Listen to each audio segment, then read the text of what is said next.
Your jobs are earth-moving, home-improving, money-making, groundbreaking. You work hard. You're bombarded with priorities, equipment maintenance, planning, transportation, and getting the job done right.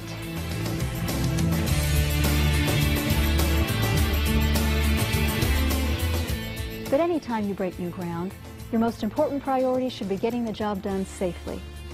This video is designed to make you aware of key areas that can help you do just that. But it's only a part of the safety picture. So be sure to read and understand the operator's manual and use safe practices every day you're on the job.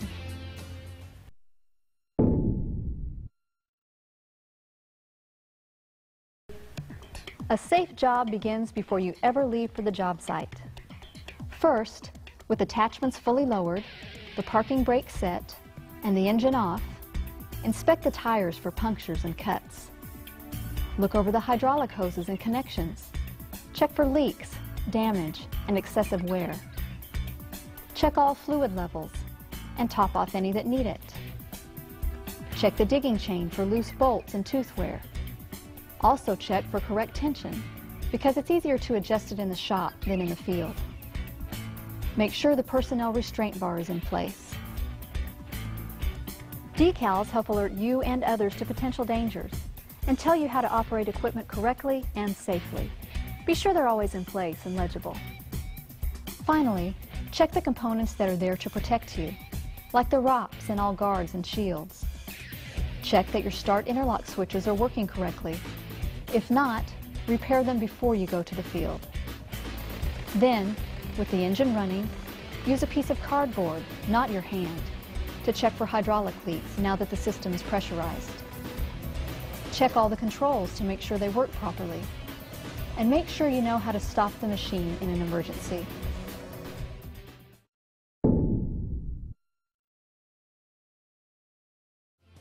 Accidents can happen not only on the job, but also on your way to and from the job.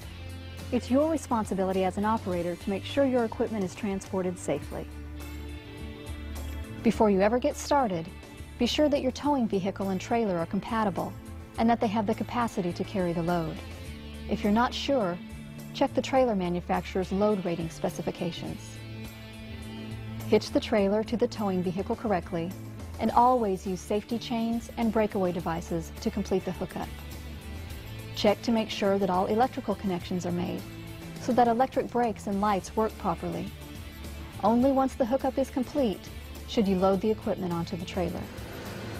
With personnel clear of the loading area, put the equipment in the lowest gear or speed range.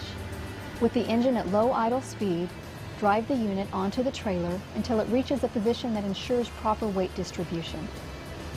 Now, lower unstowed attachments to the trailer bed, set the parking brake, and turn off the ignition and remove the key. Always use tie-downs with binders and attach chains to the tractor and attachments.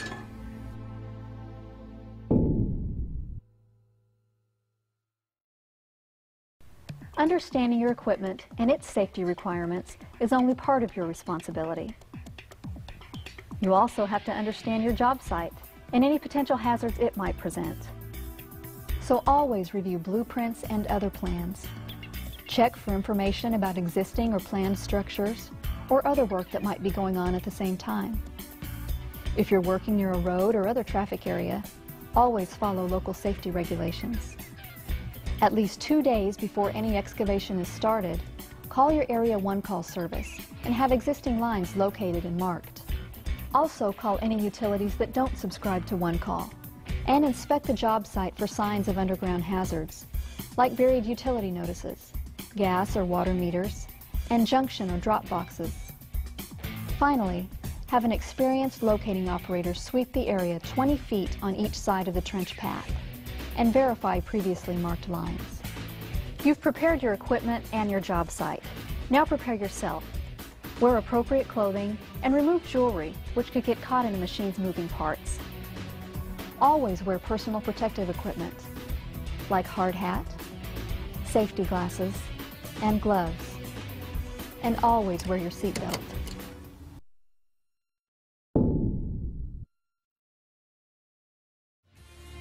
If you're working on a slope, there are specific precautions you should take to protect against the chance of a rollover.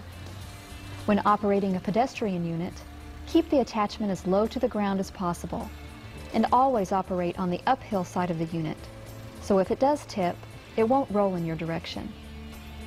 On riding units, drive up or down a slope whenever possible, and keep all unstowed attachments low for a low center of gravity. If you have to drive across a slope, swing attachments to the uphill side to help maintain balance. Whenever the machine is working, be aware of the danger zone. The area at least 6 feet from the maximum reach of any part of the machine, including the digging boom and the full swing of the backhoe. No one except the operator should ever get within 6 feet of working equipment. Clothing, tools, and even hands and feet can get caught in the digging chain. The sides of trenches can cave in suddenly, and rocks and other objects can be thrown by a moving digging chain. Always observe the danger zone around working equipment, and stay away until the machine is completely shut down.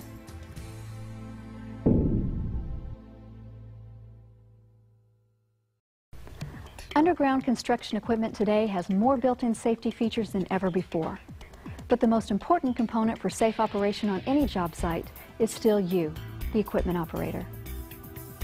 It's your responsibility to know what to do and to make sure the equipment is ready to go to work, to safely load and transport the equipment, to thoroughly check out the area you'll be working in and avoid potential hazards, to work safely on slopes and side hills, and to keep other members of the crew out of the danger zone.